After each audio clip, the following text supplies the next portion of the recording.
असम में बाढ़ और बारिश के हालात में कोई बदलाव नहीं आया है। अब तक 21 लाख लोग यहां पर बाढ़ और बारिश से प्रभावित हुए हैं और बीते 24 घंटे में 6 लोगों की मौत हुई है और मरने वालों की कुल संख्या 52 पहुंच गई है। असम के 29 जिले बाढ़ की चपेट में हैं, जहां पर करीब 3000 गांव से बुरी तरह जो लोग हैं इसमें प्रभावित हुए हैं।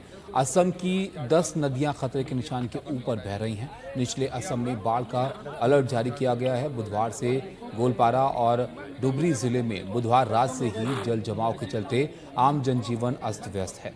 राहत और बचाव का काम लगातार जारी है। लोगों को सुरक्षित ठिकानों पर पहुंचाया जा रहा है।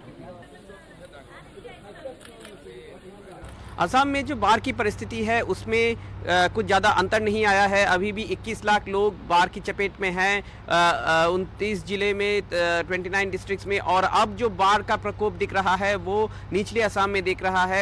ये जो बाढ़ ऊपरी असम से शुरू हुआ था, जहाँ पे कि अब बाढ़ का पानी घटता दिख रहा है। और राज्य के मुख्यमंत्री पिछले 2 दिनों से ऊपरी असम के दौरे में गए हुए हैं और उन्होंने ये कहा है कि अगर बारिश रुकती है तो फिर बाढ़ की परिस्थिति में सुधार हो सकता है। अभी लगभग 40 लाख लोग शिविरों में हैं। कल जो बीते 24 घंटे में 6 लोगों की जान गई है बाढ़ में। तो मई के महीने में जो पहला वेव आया था फ्लड का और अब ये जो सेकेंड वेव है, तो अगर दोनों वेव को कुल मिला के अब तक 52 लोग इस बाढ़ में मारे गए हैं। और इसका सीधा सीधा असर सिर्फ उन लोगों के जिंदगियों के ऊपर नहीं आ रहा है, उनकी खेती बाड़ी भी पूरी तरह से खराब हो गई है। जो फिशरीज करते थे वहाँ पे भी उनको बहुत लॉस हुआ है।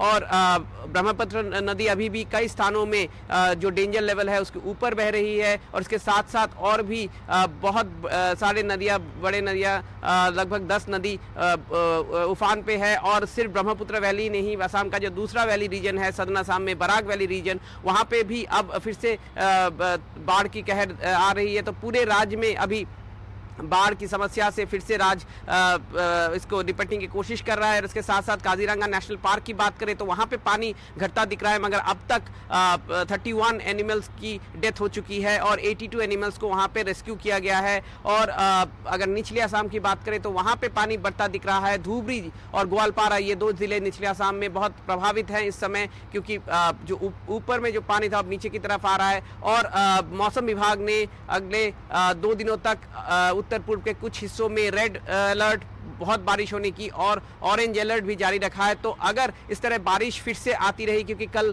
रात को भी गुवाहाटी में बहुत बारिश हुई है, अब इस समय बारिश नहीं है, मगर बहुत बारिश के कारण फिर से अर्बन फ्लडिंग भी देखा गया है गुवाहाटी के कुछ इलाकों में। और अब देखना ये पड़ेगा कि अगर बारिश नहीं रुकती है तो आगे चल के ये जो फ्लड का सिचुएशन है, बाढ़ की सिचुएशन है, ये किस तरफ रुख लेती है।